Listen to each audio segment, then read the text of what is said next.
ఒక భర్త ప్రతిసారి భార్య అలమార తెరవడం, ఇన్ని చీరలు ఉన్నా చీరలో అని చంపుతుంది, నా డబ్బులు తగిలేయడానికి కాకుంటే ఈ ఆడవాళ్లకు చీరల పిచ్చే ఏంటో అని అంటుండగా చీరే భార్య అయి సమాధానమిస్తుంది. భర్త గారు, మగవాళ్లు బట్టలు కొనేది వాడుకొని చెంపడానికి, కాని ఆడవాళ్లు చీరలు కొనేది కేవలం వాడుకోవడానికి కాదు, దాచుకోవడానికి కూడా.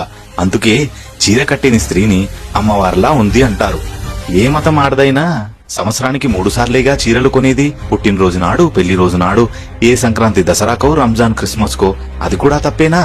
ఈ చీరల కథలు మొదలుపెట్టిందెవరు స్వామి? మీ పెళ్లిలో కాదు, పెళ్లి కూతురు చేసినప్పుడు, పీటల మీద కూర్చున్నప్పుడు, ప్రధానంకొకటి, అప్పగింతల్లో ఒకటి, మన ఇద్దరం కలిసి కులికాం చూడు, శోభనానికి కూడా ఒకటి. మర్చిపోయినట్టున్నారు. మీ అమ్మ వాళ్ళు, మా అమ్మ వాళ్ళు, మన బంధువులు ప్రేమతో పెట్టినవి.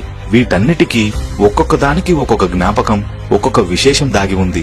వీటిని చించలేము, అలాగని పంచలేము. ముత్తైదువుకు గౌరవం తెచ్చేది ఈ చీరే, ఆడపడుచుల అభిమానం పెంచేది ఈ చీరే, తోబుట్టువుల దగ్గర చేసేది ఈ చీరే, తరాన్ని ఇంకో తరంతో జోడించేది ఈ చీరే. ఇది తప్పంటే ఎలా బావా? తప్పు ఏంటో తెలుసా? ఫలానా రాముగారి భార్య ఏం చీర కట్టుకుంది? పట్టు చీరనా, కాటన్ చీరనా, సిల్క్ చీరనా, షిఫాన్ చీరనా, క్రేప్ చీరనా? పట్టయితే ఏ పట్టు? జరీ పట్టువా, కంచి పట్టునా, ఉప్పాడనా, పోచంపల్లి, గద్వాల, ధర్మవరమా లేదా మంగళగిరినా? ఓహో, లేటెస్టా?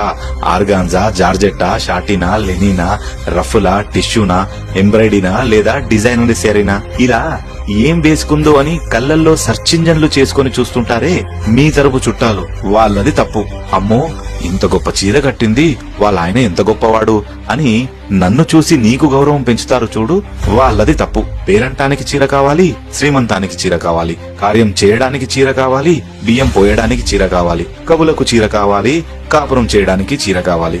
నీ పిల్లలు ఏడిస్తే ముక్కు తొడవడానికి కూడా ఈ చీరే కావాలి. చివరికి మీ అమ్మగారు అంటుంటారే, కొంగును కట్టేసుకుంది మా వాడిని అని, ఆ వెక్కిరింతకు కూడా ఈ చీరే కావాలి. చీరంటే ఒక వస్త్రం కాదు, ఒక ఎమోషన్. ఒక్క విషయం చెబుతాను వినుమావా. తండ్రి వదిలిన ఆస్తులు ఎంత విలువైనవో, తల్లి వదిలిన చీరలు కూడా అంతే విలువైనవి. ఏమంటారు మహిళామణులారా? తెలుసుగా ఈ రీల్ ని ఎవరికి షేర్ చేయాలో? షేర్ చేసే ముందు కాస్త కమెంట్ లో ఒక ముక్క రాయండి. ఫాలో చేయడం మర్చిపోకండి.